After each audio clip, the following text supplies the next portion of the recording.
here. Yeah, okay, so it's not just on my end then. That's so strange. Okay, well, we're rolling, I guess, eh? Can everyone hear one another? Shanann's nodding. I see a few other people nodding. That's cool. And let's see, Monique is at work. So what are we talking about today, folks? I know our topic was, are the principles all that you need to be a coach or a therapist? I believe was our topic, was it not? Lori, do I have that right?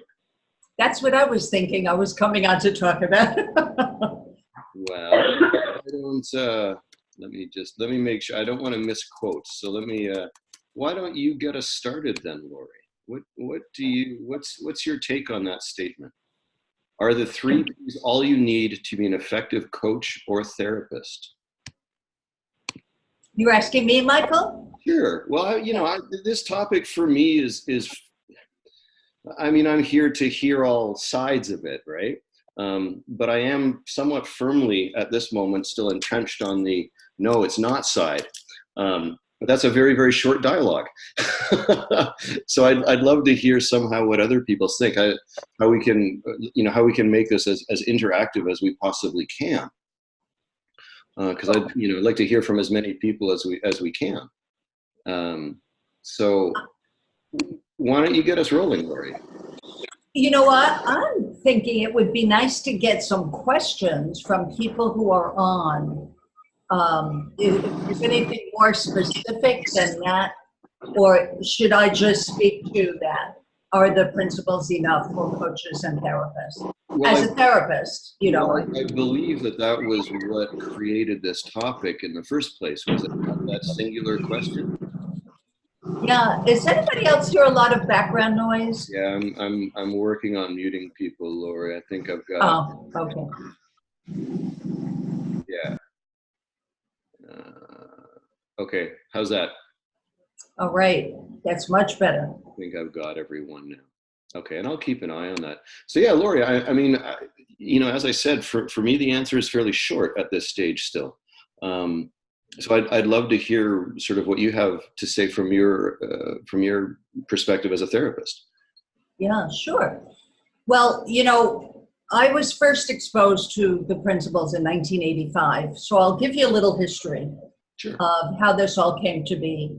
And I was living in San Francisco at the time, and there was a book, it was really a book, a huge magazine, I should say, called Common Boundaries, where there was so many different therapies. San Francisco was really a melting pot for personal growth back then.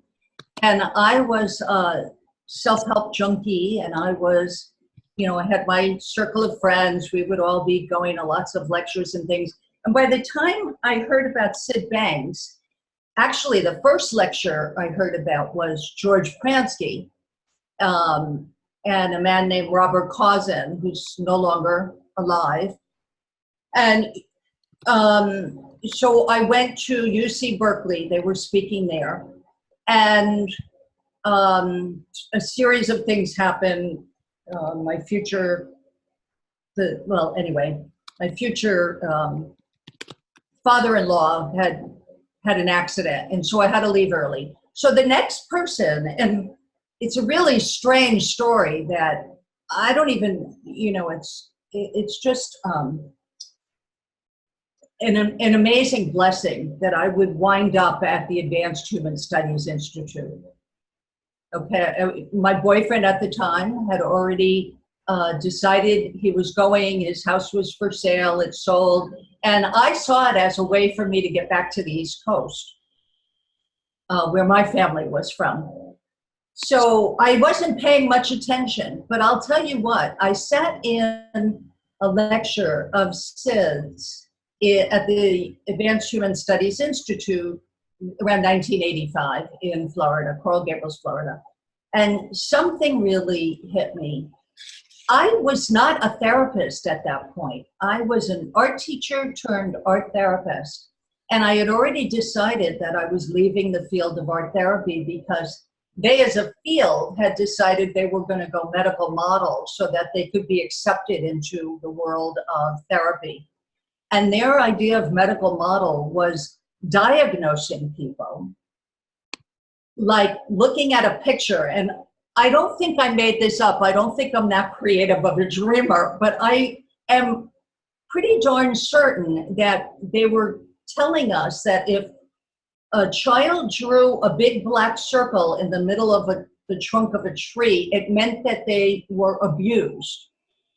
I was horrified by that. Or if they drew smoke coming out of a chimney, that meant something, also sexual.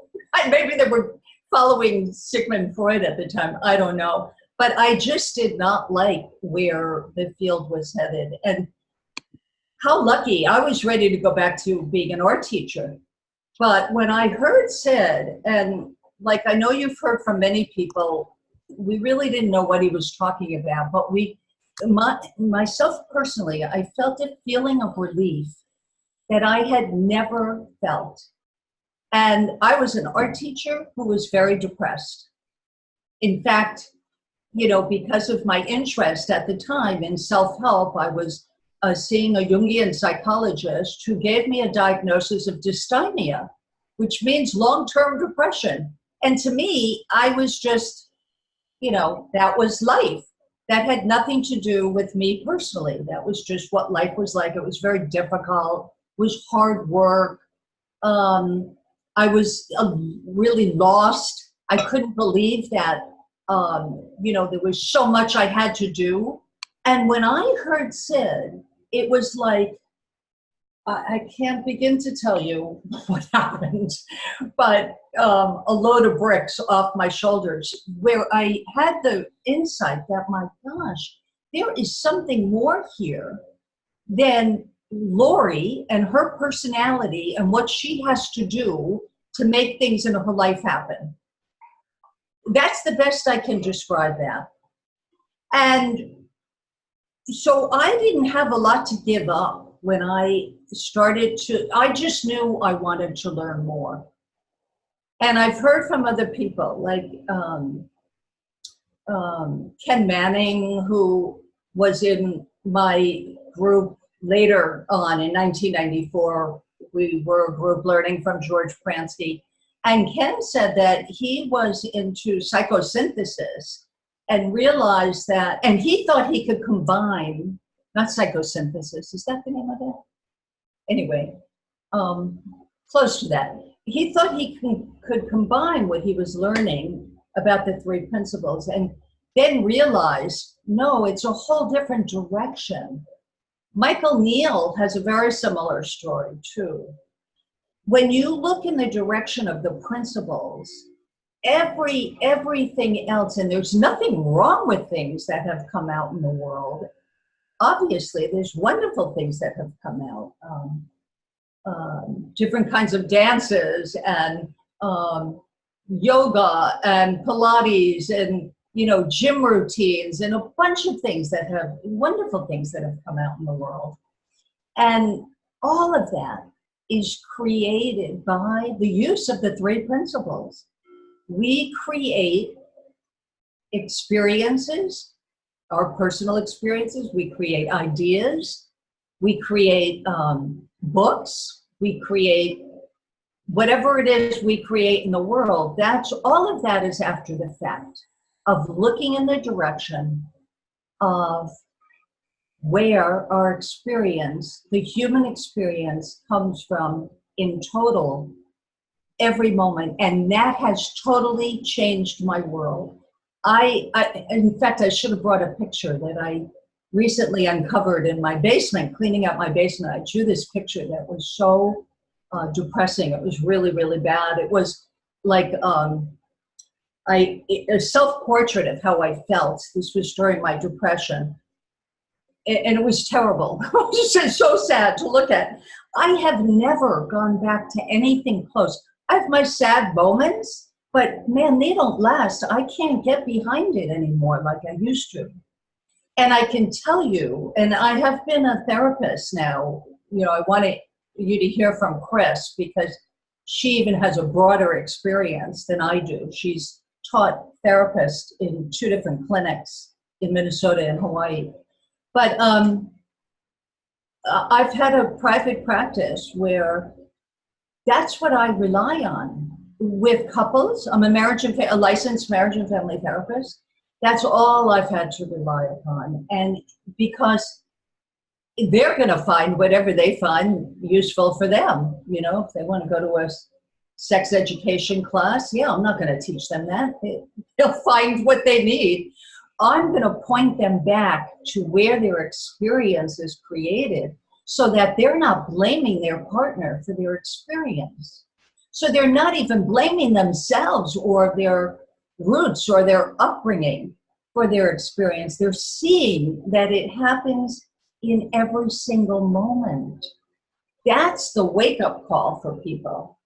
Lori, how do you so you're saying that that's, you know, waking up to the principles, as it were, was enough for you as an individual. And I agree. I think the story that you told, and thanks for sharing that, is probably similar to most of our stories who've been touched by the principles in any kind of a profound way. I guess my question is still, how does an understanding of the principles qualify you as a coach or a therapist? Because I think that's kind of the question. Well, of course, I had to take, you know, whatever the coursework was to get the initials after my name, to have insurance benefits pay for my services. So I had to go through the classes. And you know something, I learned this later, and I wish I knew it earlier. You know, I'm grateful when I heard it. George Pransky, when one of his daughters was in school studying to be a marriage and family therapist, he said to her, well, look at it as the history, because she would say, well, how can I go through all of this? What they're teaching us about diagnosis and all of this, and you have to know a certain amount of things, of course, to be recognized by a field. But he would advise her to look at it as a history, just like the history of medicine, so that she didn't get all caught up in the differences. And, you know, and I also want to bring Chris in to Sure, of course. talk about, yeah, why don't we have Chris come in, and then I'll come back to the next thing I was going to say. Yeah, let's bring Chris in, and let me proffer this question. I look at the list of people that have joined us, and some I know, some I don't. Some I know to be very deeply grounded in the principles. And this is a question that Dominic has raised a couple of times on the forums and has never gotten a response to. So the question is, would you trust any one of the people on the call who are deeply grounded in the principles with your therapy clients? Is Chris going to answer that, or you want me to, Chris? Whoever wants to take a stab at that one. Yeah, absolutely. I think Chris is 612. I think she's trying to talk. Yeah, I'm just trying to reflect on that for a minute. Yeah, I can't see who's on the call, and I don't know anybody, but if I was going to refer, and I do refer people frequently because I live in Hawaii and people frequently move back to the mainland, they move back to wherever they came from. And I tell them to find someone who's grounded in the principles, because that's going to be better than anything else they can get. Now, within practitioners, within the three principles community, I think there are people that, you know, people like me. I've been around since 1981, and I've been a therapist since 1976. So I have a wealth of experience and confidence and ability, and somebody else might not have that. But honestly, getting through to somebody just happens in a moment. It happens from a feeling. And if a person knows to direct a person to that feeling within themselves, I would refer anybody to that.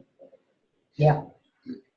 So I mean, sure. So you think, or you think, I think as well, that someone who's grounded in the principles looks at life in a particular way. I would agree with that 100%. If I had a choice between a therapist who was grounded in the principles and one who was not, I would refer them to the one that was grounded in the principles. But I'm not sure I'd be comfortable making that decision solely based on their grounding. which I think is still what the question is. Is it enough to just be grounded in the principles to work as a professional coach or a professional therapist? And Okay, so help me understand what you mean by grounding. Grounded in the principles and having an understanding of the work of Sid, or better yet, having come to touch, as Sid would call it, touching truth yourself. Right. I guess the question arose for me when I look at most of the teachers of the principles at the top of the pyramid. They're all trained professionals. They are psychiatrists, they are psychologists, they are educators. None of them only come to the table with the three principles. Yeah, I guess I think sometimes when people ask, is all you need is the principles, like if I wanted to be a physicist, understanding the principles would help me learn about physics. But whether somebody would want to hire me as an atomic physicist would be another question. Sure, yeah, exactly. How much different? So, I mean, there's common sense, that you have to kind of know what field you're going into, whether you're going to be a teacher or you're going to be a therapist or you're going to be a coach or whatever you're going to be. But understanding the principles helps you understand how to operate within that world in a way that keeps people true to looking within rather than trying to manage without. So frequently when people ask the question about whether the three principles are enough, they're really saying, shouldn't I also use solution-focused therapy? Shouldn't I also use some other kind of therapy? But whatever, like personally, I think that people who choose a profession need to choose the profession, and understanding the principles will help them to be stellar at whatever that profession is. But doing it the other way frequently, I think, is what makes it difficult for people, because they understand the principles and they want to share it, but they're not doing, like my job as a therapist, I do my training and my therapy from the understanding of the principles, but primarily I'm a therapist. Right. First, that's my job. Yeah. So whatever your job is, you've got to be trained in your job. Right. So when people just want to go out and teach the principles, they don't do very well frequently, because they're making it be about teaching the principles rather than helping the world in some way. Well, exactly, and that's I agree. I think that's where being grounded in the principles is a different conversation than stating that it's all you need. But we got some hands up, so let's do this. Let's make this interactive. Monique, you're up first, then Shanann, and then I need my glasses for this one. Iwan, Carlson. So Monique, you first, and I will unmute folks. So there was one thing I wanted to respond. Can you hold that for a second? I've just unmuted Monique.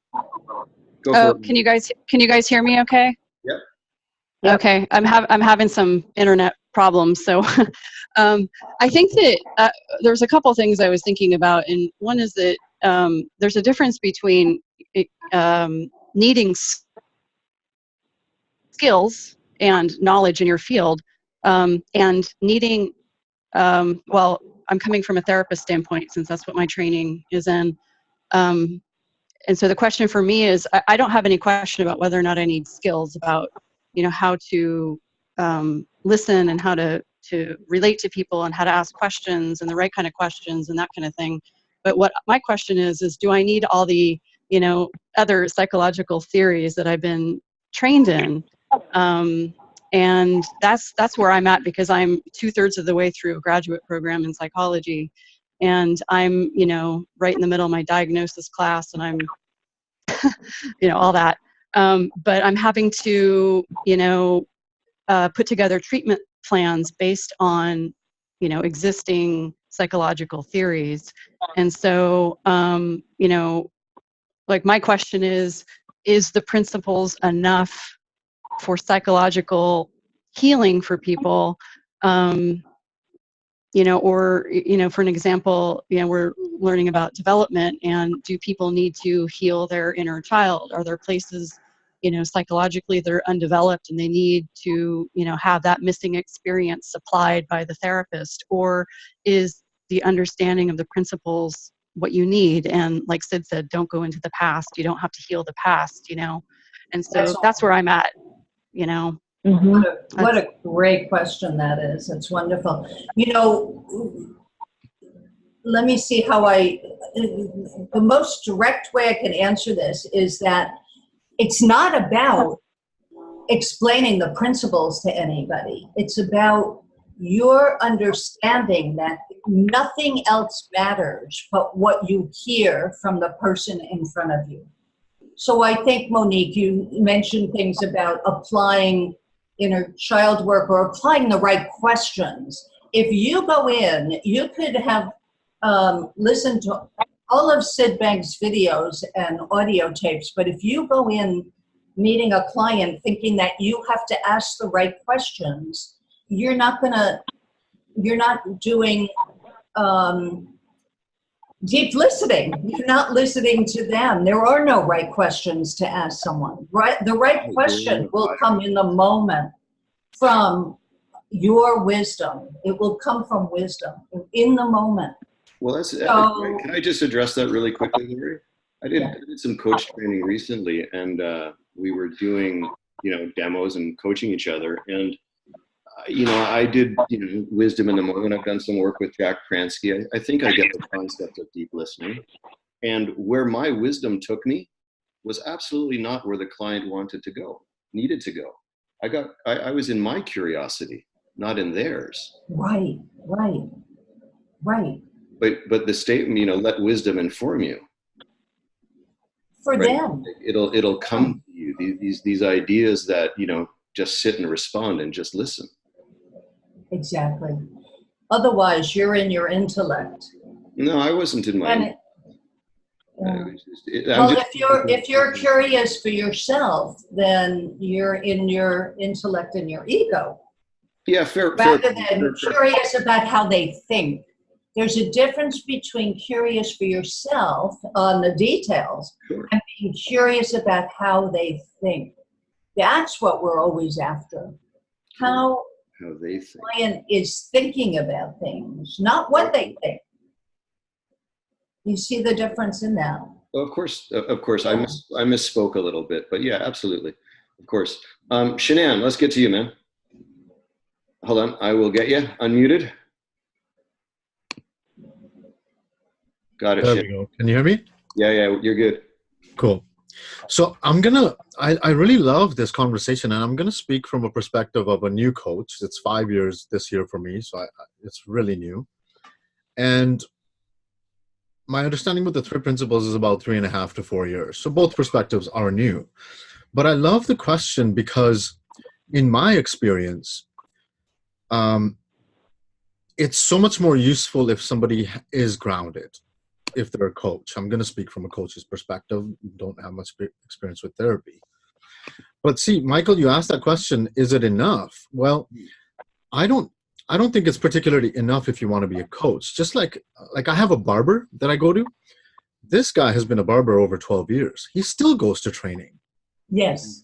Right? He's just a barber. To him, he's just like, oh, it's just a barber. Anybody can do it.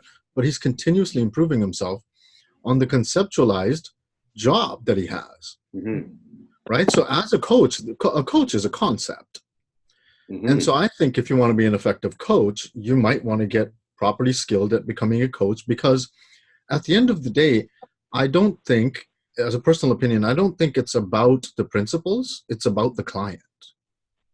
Mm-hmm. Right? So whatever works with the client, I would want to use that.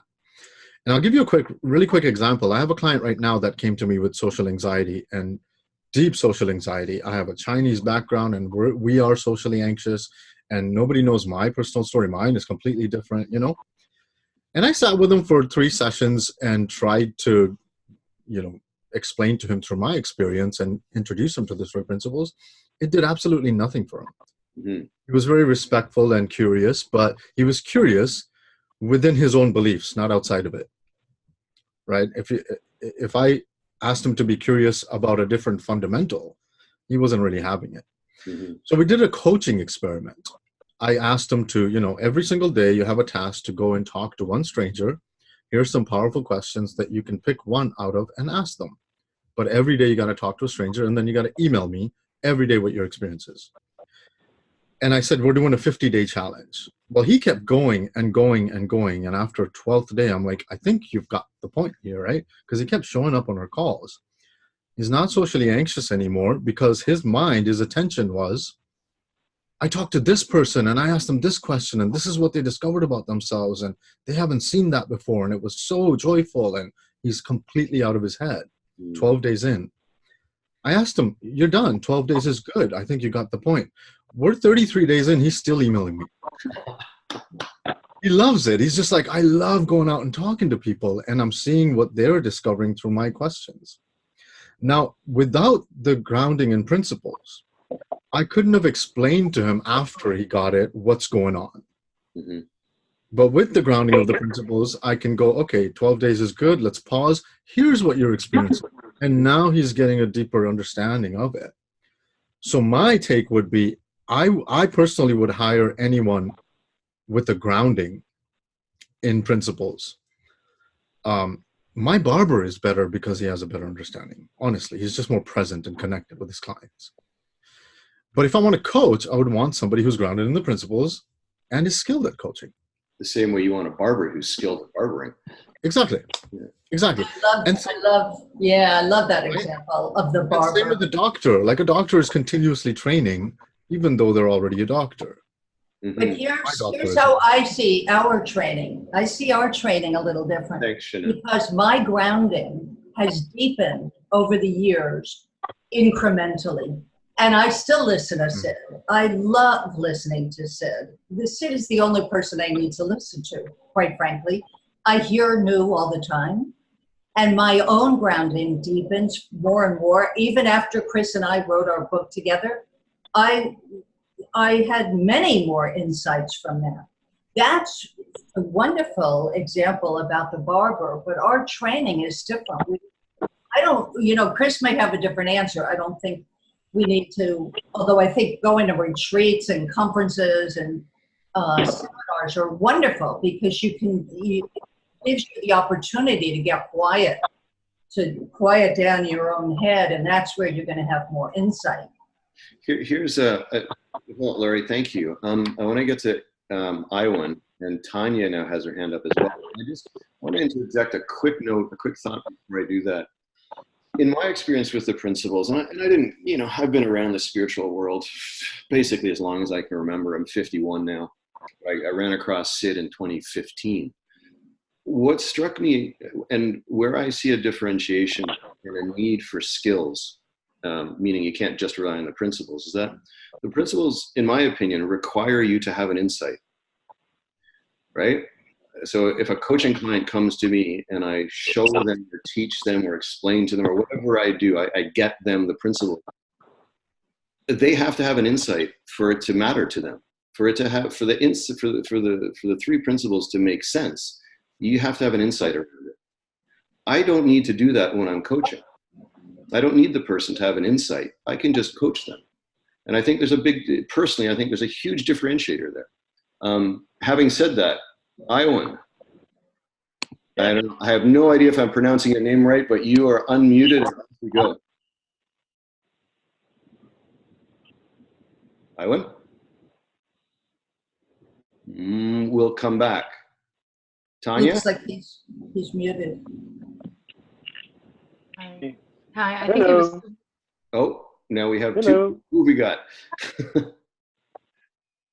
You muted me. I had unmuted myself, Oh, I see. We were both doing it. Okay, go ahead. Let's hear it. What came up for me in this question, do you only need, is the three principles enough? I would say yes. And this book, The Missing Link, mm-hmm. the chapter, Selecting a Teacher. There are so many teachers in the world and so many theories about life. When selecting a teacher, ask yourself, is my teacher a well-balanced person? Is she or he happy? Does my teacher reflect and demonstrate the quality of life I desire? And as Shannon said, it's not about me, it's about the client. It's the client who's going to ask himself, herself, these questions.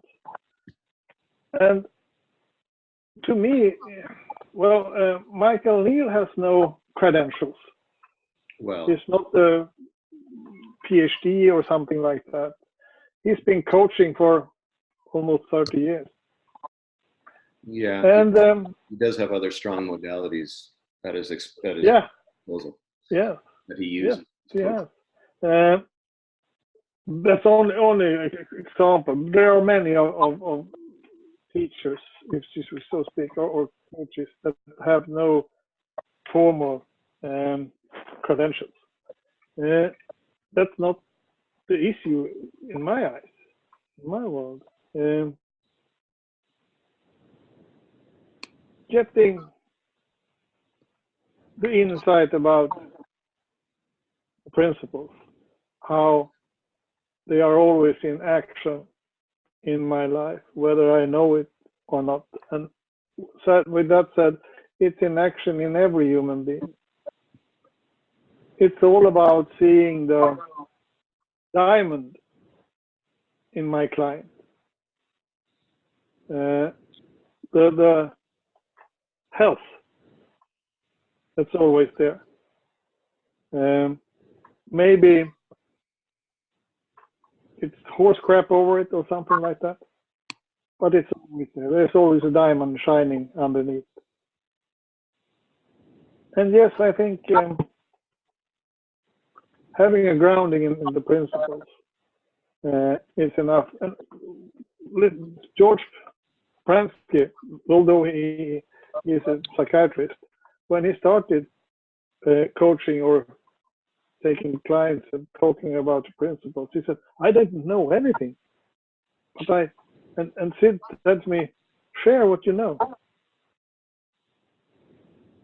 And that's enough. Share what you know.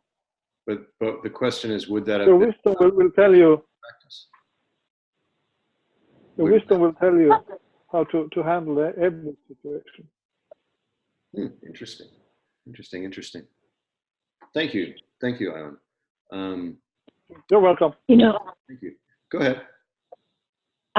you know, the most important thing Welcome to Tanya. I think about what we're talking about is not so much about, you know, like what you know or how you, what you do with people, but it's really the feeling that you come from. And honestly, you know, Sid Banks was the best coach in the world, and he had no education on how to do that. But I think that as we go through our life, you have to use your common sense. I mean, that's what he would tell us at all times, especially when we got too fruity about being spiritual, which sometimes people get really intellectual about it and it gets kind of nutty. And he would remind us very quickly and not so gently all the time that you just have to use your common sense in terms of what you do. But if your goal is to try to help the world, to help people have a better life, to live in a better state of mind, then you can do that as a barber. You can do that talking to your children. I mean, I've learned more from little children sometimes than I've learned from anybody in my field. So the ability to be connected and to listen with a quiet mind, and to be able to know that there is no end to the principles. There's no end to the learning about that. And as you go deeper, then everything that you do, no matter what your career is, no matter what you do as a housewife or a professional or whatever it is you do, it'll come from a different space. And that is what touches people. Well, I don't think anyone is debating that, Christine. Certainly not me. That I didn't. You know, to me that's of course, absolutely. I agree 100%. Well, the question Go ahead, Lori. No, go ahead, Chris. The question itself just gets people thinking about what they're doing instead of where they're coming from. Yeah. That's what I was responding to. Yeah, that's a great point. Right. It's easy to lose track of how important that is. You know, that's really the most important thing. And you know, when I first heard Sid say to look for a beautiful feeling, I made jokes about it. I thought that was crazy. You know, that's ridiculous. But that really is the essence of what Sid found, that we relate, when we relate to one another from that feeling of a quiet mind, that feeling of love, that feeling of compassion, it doesn't matter what you say, really, you know, and it's all in the listening to where a person is coming from, not what they need, not how to fix them, because when you really do see that the person in front of you is already perfect, they're perfect, they just don't realize it. They just are following their thinking, which is getting them into hot water in their life. Well, again, I'm not sure that this is, I mean, yes. You know, I don't think there's any debate around that. So, Laura, we got a couple more hands up, and I'd really like to get to them. And Tanya? No, I didn't mean to say there's a debate about it, Michael. I just don't know the depth of which people see that. Because that's what's been real for me, was seeing that at much greater depth. I mean, I thought I understood all I needed to understand 10 years ago. And I stopped listening to Sid tapes. I stopped going to conferences. I just did my own thing. And then Hazel Foss and Jack Pransky really were the two people who said, you know, why don't you go see George? And from that moment on, I realized I thought I understood what it means to find a beautiful feeling and listen with a quiet mind. I thought I understood that, but I didn't have a clue, honestly. Oh. Well, I'm glad that's become clear. And I don't mean to be glib about that. Tanya, I do want to get the people that have their hands up on, right? So Tanya, can we go to you, and then we got Dominic next, and then Shannon will come back to you. Yeah, hi. So what I've always found the paradox in this understanding, that it's so simple, right? It's so simple. And when we see it, we can see how simple it is. And then we keep chasing, like there must be another way, and there must be, like, maybe I'm not seeing it all, etc. And from my experience, and I know that everyone's experience with meeting this understanding is different, but in my personal experience, I was experiencing a lot of symptoms, perimenopausal symptoms, emotional and physical symptoms. And I heard about the principles, and I picked up Michael Neal's book and Inside Out Revolution. And in the middle of the book, I have the simplest insight, which is, oh, I don't need to take my thinking seriously, and I think life is going to be easier if I don't. Within days, all my symptoms have cleared up, right? So it's a real measure, right? They disappeared. They were gone, gone, gone. So nobody at that point was coaching me, right? Not even Michael Neal. Michael Neal had written a book for the whole public, and I was just seeing what I saw in the book. And that, you know, I don't want to say cured me, but, like, you know, that enabled me to go home, right? Just one insight. And the thing is that on my journey, every time I've had an insight, it's just from the lightness, just being in lightness, and you see something new. Oh, my default is joy. Like, that was my second big insight, sort of 10 months along the road. And it was from nothing. So that existing in a lightness, that curiosity, like, my question is, do we need anything else beyond that? Because to me, from my experience, it doesn't seem to be that we do. And so then the question becomes like, well, how do you create? How do you share and create from the simplest, most open way possible? So that's what I'm seeing. That's very cool. Thank you so much for sharing that, Tanya. Thank you. Dominic, you're up to bat, young man. Can you hear me? Yeah, we've got you. Great. Thank you. It's probably perfect to sort of ride off Tanya. And so if you listen to Tanya, it looks like real insight, amazing grounding. And let's say Tanya will go deeper and deeper and deeper into that. Really, really grounded in 3P. And so then my question to Lori and Christine as well, if you're going to go on vacation, would you be comfortable to have Tanya come over and take the therapy clients for just a week, just to have the conversations with them as they come in? Is that all she needs? I would definitely send somebody to Tanya before I send somebody to I don't send people to therapists in my community. Only without 3P. The principles. Yeah, without 3P grounding. Do you send them? So my question is, are you comfortable? Like, so there is nothing else you need to do therapy. So like I could do it then, basically, if someone comes to me with marital problems or whatever, then you don't know my grounding in the principles, but let's say it is good, then I'm ready to do it. Yeah, if I had spoken with you and I asked you a few questions, I think I could find out. Yeah. I don't know if Chris remembers this time. What's that? Anyway, are you still there, Chris? Yeah. Okay. I don't know if you remember this time, but when you probably do. You have a better memory than I do, I think. When 3PGC was Equanimitas, and for any of us to be members, we would all get calls. I got a call from Sandy Crott with a set of questions.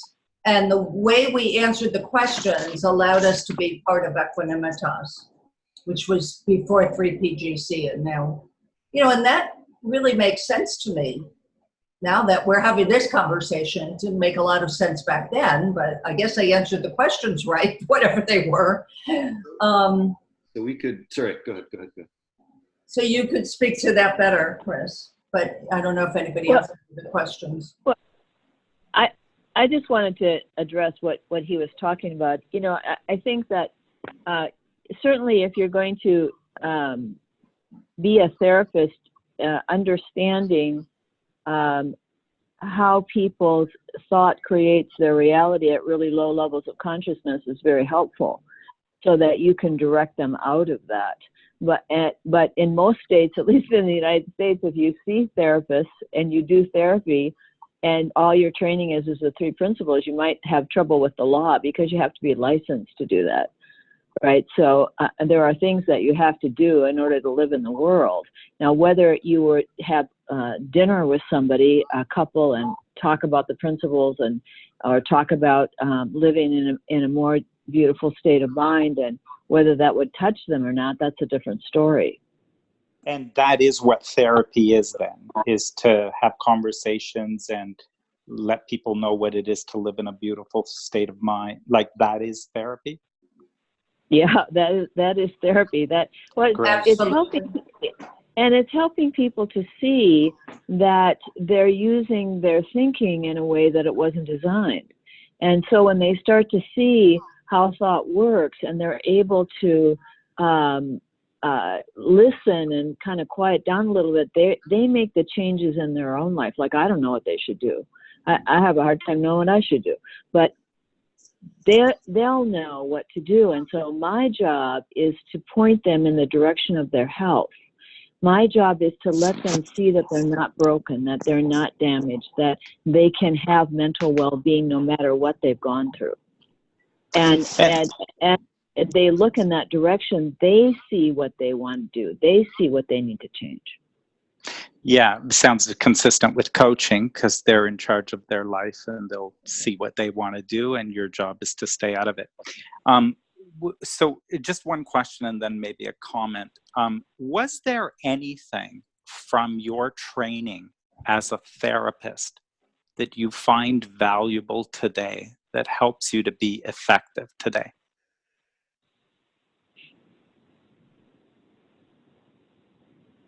I can't think of anything. I can't think of anything either, except that I really cared about people, and I really wanted to help people. And there was an idea that you could help people, that people, you know, weren't like permanently that way, that therapy would help them. But no, I can't think of anything.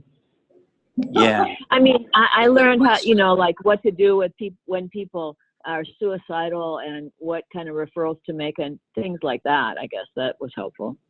Did you? I'm amazed, because there were things I didn't know. Like, I'm trained as a coach, but there were things that weren't obvious to me, like the power of an open question with real curiosity compared to a closed-ended leading question. I had no idea about this. And even today, when I train leaders and managers to coach, they're completely oblivious to that. It is not a skill that they have. And so many of them think that they are curious and open and listening and non-guiding.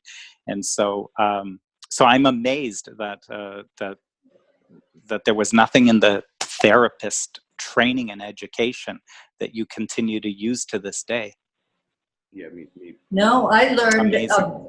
Yeah, I learned that I should ask open-ended questions, but that put a lot of thinking in my head.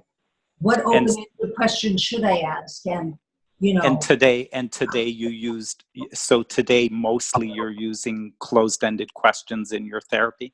No, I'm just using wisdom to guide me.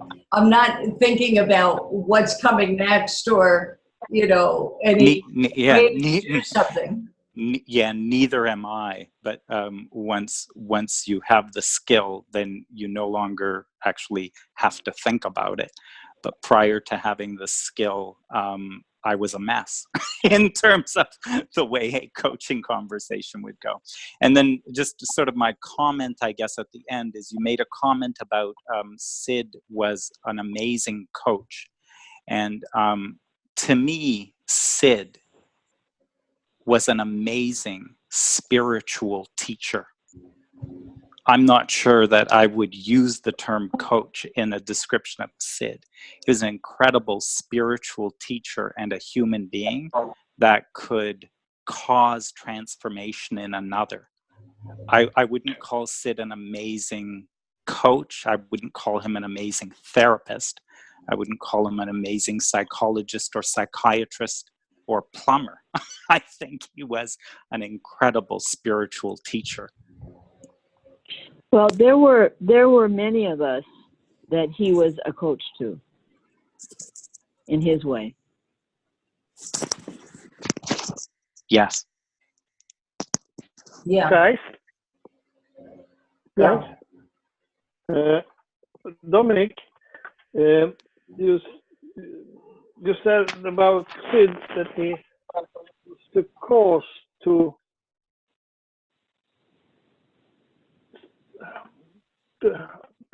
how. Well, I can't be the cause. Sid couldn't be the cause, because everything is coming from inside me and inside my client.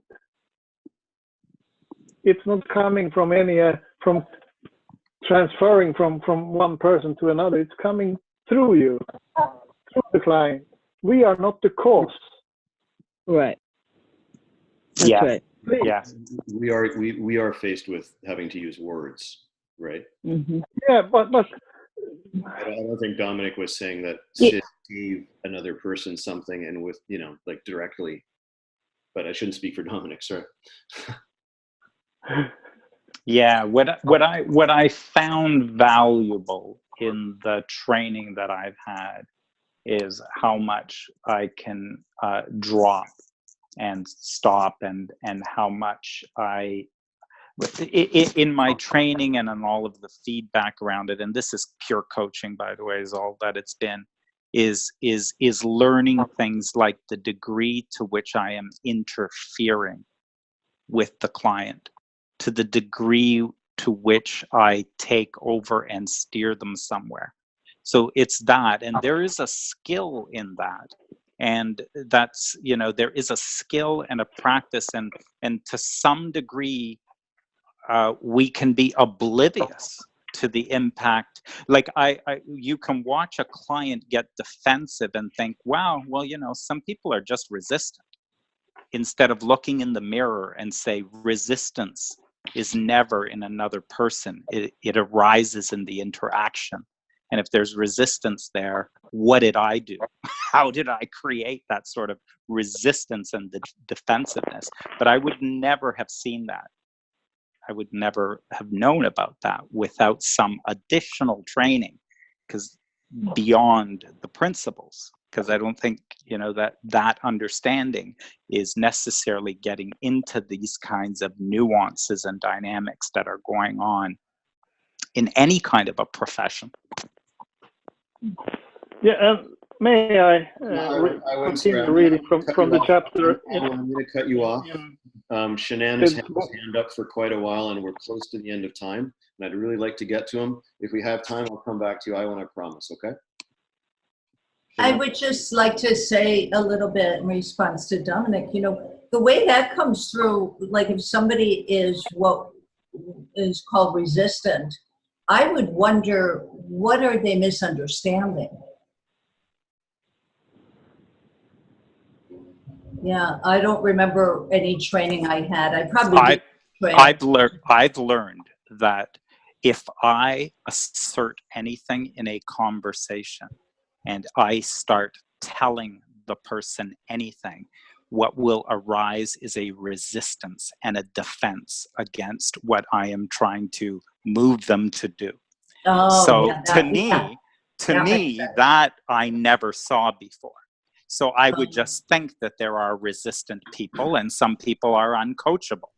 So it is with training that I learned, don't do that. And if you do that, you want to get back in rapport. You want to shut up, start listening, and start letting the person talk more. And you've got to get curious and listen. So, but I didn't know that. Without these distinctions in coaching, that wasn't obvious. So to get into it and to say, I'm well grounded in the principles, and now I can go ahead and have this conversation, I don't believe I was fully equipped for it. Yeah, that's a great point, Dominic. I mean, as you became more grounded in the principles, I would assume that you saw that it doesn't make sense to tell people what they need or where they should go. Am I correct? Yes, absolutely. Yeah. Yes, absolutely. So the rationale behind a lot of what's trained in coaching schools made sense to me. I could see why they would do that, and why even in some of the, when I did Super Coach Academy and other things, and there's some of the focus around making sure you're in rapport and some of those types of things. The principles help you to understand why that's actually critical, like presence and rapport is all there is. But getting there or seeing what you're doing that takes you out of it, or being skilled enough in a conversation not to have it go that way, there's some value to training and getting good at a profession. Yes, and in fact, when I was working with George and, out in La Conner, we did a year-long internship, and that was one of the things, he didn't talk about it as a skill, but he certainly talked about the feeling of being in rapport with the client. And when you can feel when you are out of rapport, and that's an indication, and clear your mind and get quiet again. So sure, there are things like that to understand. Shanann, this might be, we're going to come to you. I'm okay for a few more minutes and then I'll have to run. So Shanann, I'm going to unmute you. There you are, sir. Right. I'll be quick. No worries. I think, you know, when speaking about this, a few things came up. So one of the things that came up for me was coaching is an unregulated profession. So I think everyone has a different definition of what coaching is, right? And that's confusion. This is what coaching means, so I'm going to speak from there. And on that perspective, principles are enough. No, coaching means helping people create a lifestyle and a future. I'm going to speak from that perspective. From that one, skills are useful. You know, so that confusion, I think, is that level of the lack of clarity of what coaching actually is creates the confusion. So that's the first thing. And I personally come from a place of like, what do you want to create with your life, right? If you're not creating one, you're going to get a default one. Everyone gets a future. You can kind of consciously direct your future and create some cool stuff. Taking the example of the social anxiety guy that I just talked about, he really wants to do something with his life. He has social anxiety. Now, the principles helps him ground himself and get clear. And before I was introduced to the principles, I was a coach for about 1.5 years, 2 years or so. All I could do with that was helping people create something, but I was helping people create from a distorted perspective. So it's so much harder to do that. Now with the principles, I help them get grounded, then help them expand. So much easier. But I find that as a coach, definitely it's more effective to be trained or skilled at it, right? I wouldn't have the distinctions. I wouldn't have the questions. I wouldn't have the exercises that come up that gets people out of their heads or triggers them to get out of their heads. And then the principals can explain that to them so it's sustainable. Again, servicing the client. So I wanted to speak about that in coaching, but I also wanted to mention something I've heard. George Pransky talks about how the psychology profession is not like the engineering profession. The engineering profession is based on principles. So is physics. Psychology profession has been built on an idea Sigmund Freud had. And Sydney Banks brings in the principles, right, to psychology. And with the principles, there's a foundation. It's not based on an idea.